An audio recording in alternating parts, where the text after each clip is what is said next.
Pour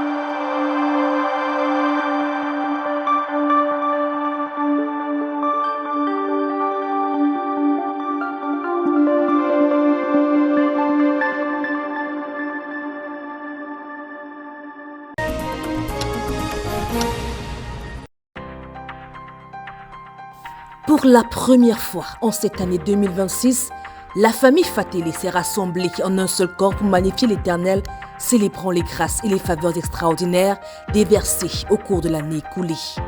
Au-delà des simples actions de grâce, cette convergence fraternelle assaisonnée d'une profonde communion visait à rafraîchir les cœurs par une parole vivifiante et à tisser des liens indéfectibles entre la famille Fatélé et les dirigeants des autres familles de l'église de Douala.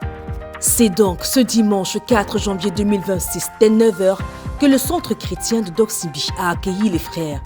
Les premières heures furent dédiées à d'ardentes actions de grâce au Seigneur, orchestrées avec finesse par le frère Éric Siéwé et son interprète, le frère Roméo So. À leur suite, les ministres de louanges chargés de l'onction divine ont emporté l'assemblée dans une symphonie d'allégresse. Les semeurs d'une seule voix et vêtus d'une uniformité bleutée ont su, par leurs chants et leurs cris de joie, faire descendre la présence tangible de Dieu au milieu de son peuple. C'est alors que le pasteur Martin Fatélé, chef de la famille, a investi l'estrade. Après un bref recensement des effectifs de la famille, son message de prédication inspiré du Saint-Esprit a proclamé la bonne nouvelle de Jésus-Christ. S'appuyant sur des extraits bibliques, notamment 2 Corinthiens 5 du verset 9 à 10 et Matthieu 6 verset 2 à 8, l'orateur a dépeint la condition inhérente de l'homme, pécheur par nature, martelant avec solennité que chacun d'entre nous comparaîtra inéluctablement devant le tribunal de Christ pour rendre compte de ses fautes. Son exhortation fut une mise en garde contre la propagande de la religion de façade, celle qui ne recherche que les applaudissements éphémères des hommes au détriment de l'approbation de Dieu seul, car toute œuvre entreprise doit émaner d'un cœur pur, exécutée avec joie, dans la seule perspective d'être agréée par Dieu.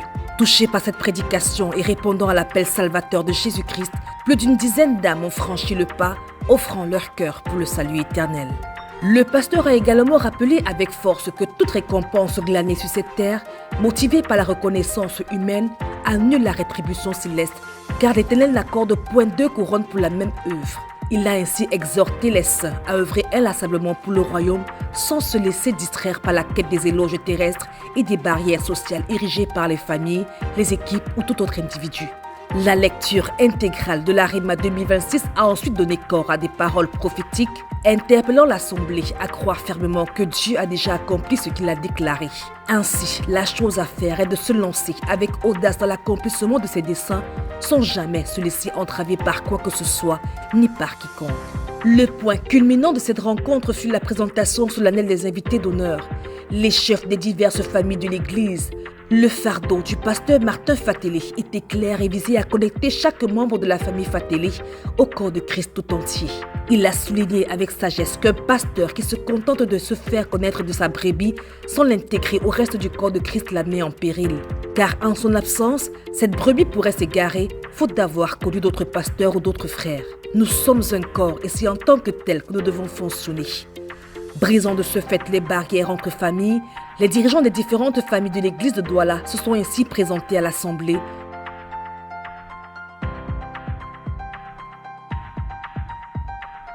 Scellant cette sainte rencontre par un moment davantage enrichi par une séance de bénédiction, guérison et délivrance. C'est à la suite d'un repas revigorant que les corps se sont séparés, mais dans un esprit demeuré, unis en Christ. De Douala, Blair TVC, je suis Miranda Zibi.